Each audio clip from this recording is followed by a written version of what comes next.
Halo? Halo, maaf Pak mengganggu. Ya, ya. Ada apa, Mbak? Tadi ada teman saya ke rumah, bilang bahwa dia ditawarkan beli produk yang bisa bikin badan dari kulit berwarna gelap menjadi putih mengkilat seperti artis Korea. Dalam waktu 7 hari pakai tanpa resiko apapun. Wah, bentar. Bentar dulu ya. Coba saya analisa. Jadi tadi ada kawan jual produk, Iya Pak, terus warna kulit bisa jadi dari gelap menjadi putih, iya benar Pak. dan 7 hari tanpa resiko apapun. Iya Pak. Terus? Terus dia bilang bahwa penjualnya menawarkan garansi uang kembali apabila 7 hari tidak menjadi putih mengkilat seperti artis Korea gitu Pak. Hebat. Itu obat apa iklan sabun cuci ya? Habis main kotor-kotor, dicuci langsung putih. Atau jangan-jangan ada cairan pemutih pakaian di dalamnya? Saya juga tanya ke dia Pak, itu produk yang dijual apaan? Dia bilang nanti dikasih tahu. Kalau tidak terbukti khasiatnya, apakah ini ada pelanggaran hukumannya Pak? Waduh. Mari coba kita uraikan ya, sesuai dengan ketentuan hukum yang terkait.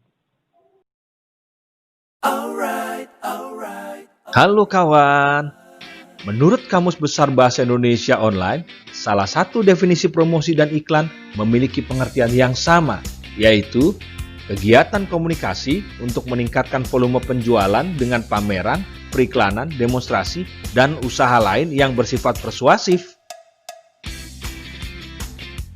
Setidaknya ada 3 ketentuan hukum dalam peraturan perundang-undangan yang terkait dengan pelanggaran iklan atau promosi.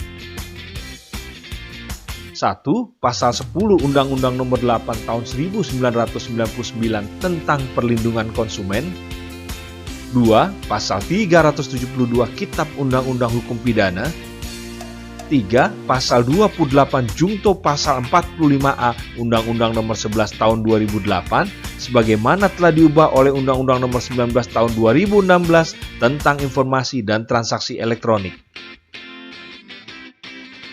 1. Undang-Undang Nomor 8 Tahun 1999 tentang Perlindungan Konsumen. Pasal 10.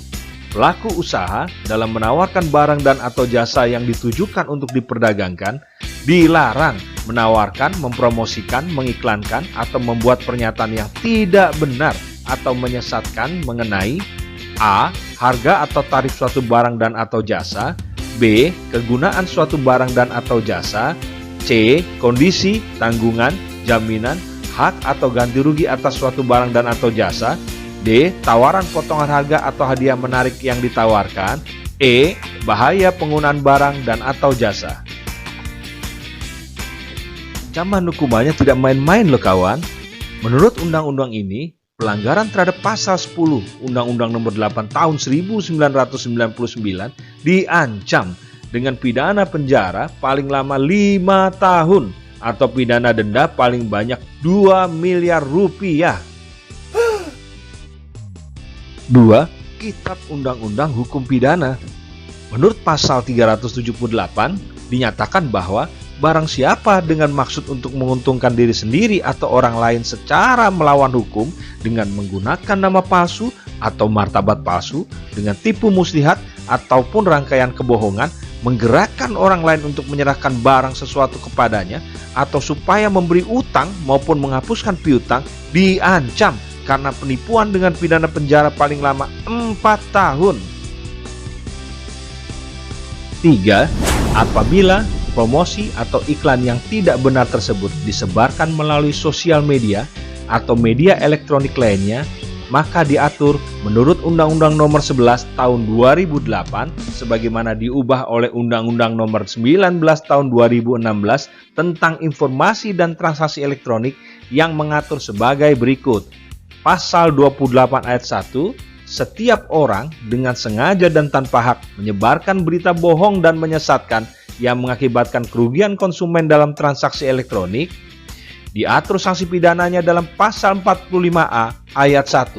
Setiap orang yang dengan sengaja dan tanpa hak menyebarkan berita bohong dan menyesatkan yang mengakibatkan kerugian konsumen dalam transaksi elektronik sebagaimana dimaksudkan dalam pasal 28 ayat 1 dipidana dengan pidana penjara paling lama 6 tahun dan atau denda paling banyak 1 miliar rupiah. Teman-teman juga harus tahu, apa itu transaksi elektronik menurut undang-undang ini? Adalah perbuatan hukum yang dilakukan dengan menggunakan komputer, jaringan komputer, dan atau media elektronik lainnya. Jadi sebenarnya penjual harus tahu ya Pak, kalau sampai tidak terbukti sesuai keterangan produknya, bisa ada pelanggaran hukumnya. Karena termasuk ke dalam unsur penipuan. Benar banget. Itulah mengapa setiap pembeli harus mempelajari produk yang akan dia beli dengan hati-hati. Antara lain membaca aturan pemakaian, kandungan produk, kegunaan, masa berlaku, dan jaminan yang diberikan. Kita tidak bisa hanya mendengar kata-kata iklan atau omongan orang, karena banyak hal yang kita tidak tahu, khususnya apakah produk tersebut cocok atau tidak dengan kita. Belum tentu iklan atau produk yang diiklankan tidak benar. Mungkin kita yang kurang paham penggunaan atau kegunaan produk itu. Tapi walaupun begitu ya, jika ada masalah sebaik mungkin diselesaikan secara musyawarah. Karena itu adalah penyelesaian masalah yang terbaik. Oke Pak, nanti saya bicarakan lagi dengan teman saya. Sip. Kebetulan saya sore ini ada kegiatan. Pak, kalau di undangan nikahan diiklankan terus nggak jadi, apa itu pelanggaran juga Pak? Ganti kitanan aja biar aman. Waduh.